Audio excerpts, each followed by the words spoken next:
They say kids don't scare billionaires, but that's a lie. The scariest moment of my life wasn't eviction notices, wasn't empty.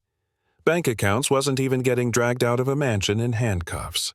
It was the moment a 6-year-old girl looked me dead in the eye, smiled like she knew she was untouchable, and dared me to break first.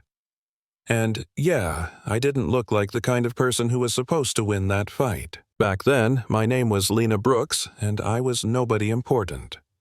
27, working double shifts at a roadside cafe outside Hartford, Connecticut, telling myself I was temporarily stuck even though the years kept proving otherwise. I used to be in school for occupational therapy until my dad's stroke wiped out everything we had: savings plans, patience. So I traded scrubs for an apron, learned to smile through insults, and figured survival counted as progress. People like me learn early how invisible we are. You get used to being talked over, underestimated, treated like background noise. Most days I kept my head down and my mouth shut. That habit almost cost a child her life. It was a Wednesday afternoon when everything snapped. The cafe was loud, greasy, the usual chaos when the door opened and the room went quiet in that unnatural way. A man walked in who looked like money learned how to breathe. Perfect suit, tired eyes, posture stiff with control. Trailing behind him was a little girl in a cream-colored coat that probably cost more than my car. Her name, I'd learn later, was Isla Monroe, daughter of tech magnate Victor Monroe. The woman following them, pale and tense, was clearly another disposable employee waiting to be broken. They took the booth by the window. Isla announced she hated the place, hated the smell, hated the chairs. Not whining, not yelling, just stating facts like a tiny dictator. When I walked over, Victor ordered coffee without looking up. When I asked Isla what she wanted, she smiled and said she wanted a strawberry milkshake in a glass cup, not plastic, and if it wasn't cold enough, she'd throw it on the floor. The room held its breath. Victor glanced up embarrassed and quietly told me to just do it, he'd cover whatever broke. So I did. I brought the milkshake. Isla waited, studied me, then casually knocked it off the table. Glass shattered. Pink liquid soaked my shoes. People gasped. Victor jumped up apologizing. Isla folded her arms and said it wasn't cold enough. She looked at me like she was waiting for the show. Something in me cracked.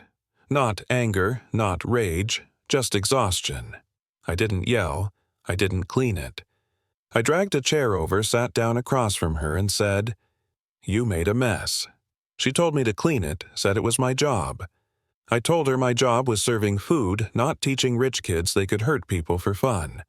I put a rag on the table and told her to clean it up. Victor stepped in, offered money, threatened me politely. I told him the truth, that paying people to fix her mess was teaching her she didn't have to take responsibility for anything. She screamed for her dad to fire me. He froze. For the first time, he hesitated. Then he told her to clean it up. The look on her face wasn't anger, it was shock, like the ground shifted under her feet. She did it badly, crying the whole time, but she did it. When they left, there was no tip, just a business card with a handwritten note saying, "Call me tonight. I need help." I didn't want to call. Rich families come with rich problems, and those problems always land on someone like me. But my fridge was empty, my dad's rehab bill was overdue, and the number on that card looked like oxygen, so I called. Victor didn't apologize. He offered me $4,000 to come talk. The next morning, I drove into a gated estate that felt more like a fortress than a home. That's where I met Eleanor Price, the house manager. Cold smile, perfect posture, eyes sharp enough to slice. She'd been with the family forever, she said. She ran everything. Victor offered me a live-in position, full authority over Isla 6 figures. Eleanor hated it instantly. Before saying yes, I asked to meet the kid.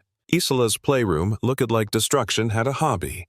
Toys, broken books, ripped dolls, dismantled. Isla sat in the middle of it, calm, detached. She recognized me immediately and mocked her father for hiring the milkshake lady. I didn't argue.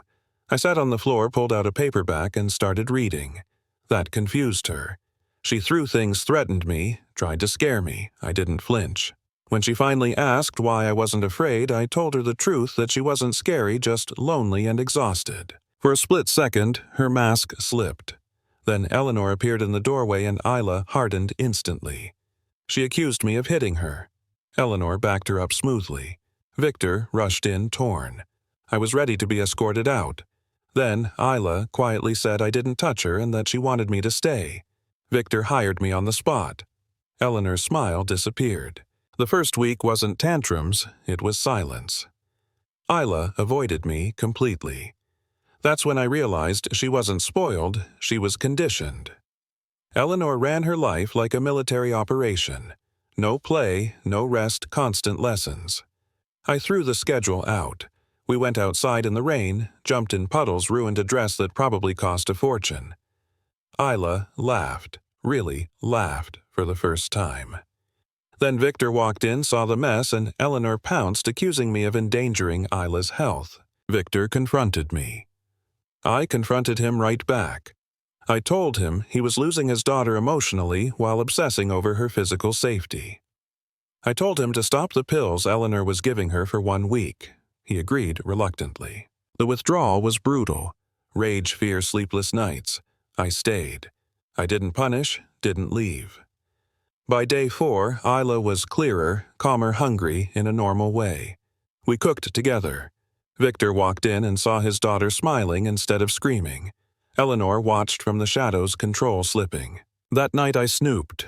Old training habits die hard. I found receipts from overseas pharmacies, names that made my stomach drop. Amphetamines.